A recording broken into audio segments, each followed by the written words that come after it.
Hello friends, welcome to Sugan's cookery. இன்னைக்கு நம்ம பார்க்க போறது சப்பாத்தி, பூரி இதுக்கெல்லாம் பெஸ்ட் சைட் டிஷ்ன்னு பார்த்தீங்கன்னா, இந்த சன்னா மசாலா ரொம்பவே நல்லாயிருக்கும். அதுதான் எப்படி செய்றதுன்னு பார்க்க போறோம்.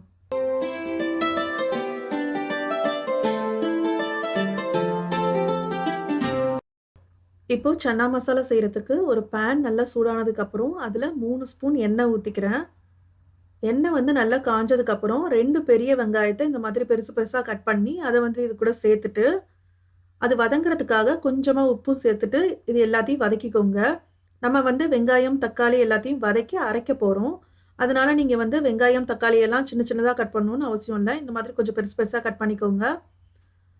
இப்போ வெங்காயம் வந்து ஓரளவுக்கு வதங்கிடுச்சு. இந்த டைம்ல நான் வந்து ஒரு சின்ன துண்டு இஞ்சு, ஒரு 5, 6 பல்லு பூண்டு. அத வந்து நான் இது கூட சேர்த்துக்கிறேன். உங்ககிட்ட இஞ்சி பூண்டு பேஸ்ட் இருந்ததுன்னா, அத கூட நீங்க சேர்த்துக்கலாம். இப்போ வெங்காயம் ஓரளவுக்கு நல்லா வதங்கினதுக்கு அப்புறம் 3 தக்காளி அதையும் நல்லா பெருசு பெருசா கட் பண்ணிட்டு, அத வந்து இது கூட சேர்த்து நல்லா வதக்கிக்கலாம். வெங்காயம், தக்காளிலாம் வதங்கினதுக்கு அப்புறம் கொஞ்சமா மஞ்சள் தூள், அது கூடவே 1 ஸ்பூன் வந்து குழம்பு மிளகாய் தூள். குழம்பு மிளகாய் தூள் இல்லாட்டி நீங்க வந்து 1/2 ஸ்பூன் மல்லித்தூள், 1/2 ஸ்பூன் மிளகாத்தூள் சேர்த்துக்கலாம். அது கூடவே வந்து 2 ஸ்பூன் ரெடிமேட் சன்னா மசாலா சேர்த்துக்கிறேன்.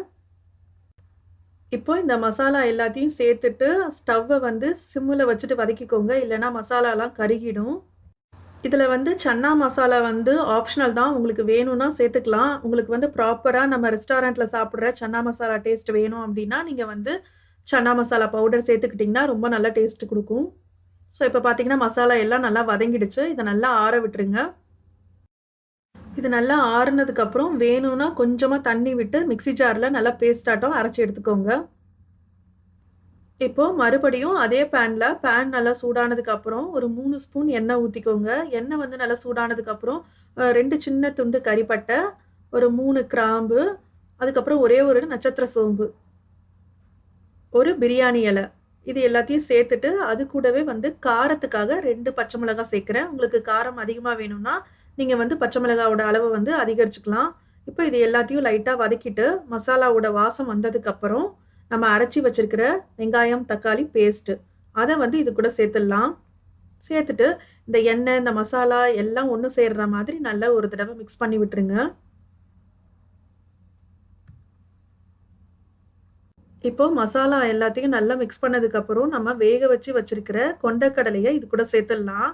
நான் வந்து இன்னைக்கு 2 கைப்பிடி கொண்டைக்கடலை எடுத்து, அத வந்து 6லேருந்து 8 மணி நேரம் ஊற வச்சு, அதுக்கப்புறம் அத வந்து குக்கர்ல கொஞ்சம் தண்ணி விட்டு, உப்பு சேர்த்து 2 விசில் விட்டு வேக வச்சு எடுத்து வச்சிருக்கேன்.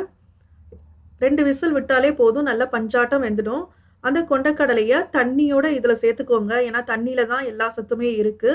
அதனால தண்ணியோட கொண்டைக்கடலைய இந்த மசாலால சேர்த்துட்டு, உப்பு எல்லாமே செக் பண்ணிக்கோங்க. சப்போஸ் உப்பு பத்தாட்டி கொஞ்சமா உப்பு சேர்த்துட்டு, இது நல்லா கொஞ்சம் சுண்டி வர வரைக்கும் நம்ம வெயிட் பண்ணலாம். இப்ப பார்த்தீங்கன்னா, நம்மளோட சன்னா மசாலா ஓரளவுக்கு நல்லா சுண்டி வந்துடுச்சு. இந்த டைம்ல நம்ம கொண்டைக்கடலை வேக வச்சு வச்சிருந்தோம் இல்லையா? அதுலேருந்து ஒரு 10லேருந்து 15 கொண்டைக்கடலைய தனியா எடுத்து, அத நல்லா மசிச்சு வச்சுக்கோங்க. அந்த மசிச்ச கொண்டைக்கடலைய இந்த டைம்ல நான் சேர்க்கிறேன். சேர்க்கும்போது உங்களோட சன்னா மசாலா வந்து நல்லா திக்காவும் இருக்கும். அதே சமயத்துல அந்த கொண்டைக்கடலையோட ஃப்ளேவர் வந்து எல்லா மசாலாலயும் இருக்கும்போது, உங்களுக்கு டேஸ்ட் வந்து ரொம்ப ரொம்ப சூப்பரா இருக்கும். நம்ம மசிச்ச கொண்டைக்கடலைய சேர்த்ததுக்கு அப்புறம் பார்த்தீங்கன்னா, லைட்டா கொதியும் வந்துடுச்சு. நமக்கு தேவையான சன்னா மசாலா கன்சிஸ்டன்சியும் நமக்கு கிடைச்சிருச்சு. இந்த டைம்ல நம்ம சின்ன சின்னதா கட் பண்ணி வச்சிருக்கிற கொத்தமல்லி இலைகள மேலாப்போல தூவிட்டு ஒரு தடவ நல்லா மிக்ஸ் பண்ணிட்டீங்கன்னா போதும். அவ்வளோதான். நம்ம ரெஸ்டாரண்ட்லலாம் சாப்பிடுற மாதிரி ரொம்ப டேஸ்டியான, ரொம்ப சூப்பரான சன்னா மசாலா ரெடி ஆயிடுச்சு. இந்த வீடியோ உங்களுக்கு பிடிச்சிருந்ததுன்னா, வீடியோவ லைக் பண்ணுங்க. மறக்காம சுகன்ஸ் குக்கரிய சப்ஸ்கிரைப் பண்ணுங்க. தேங்க்ஸ் ஃபார் வாட்சிங்.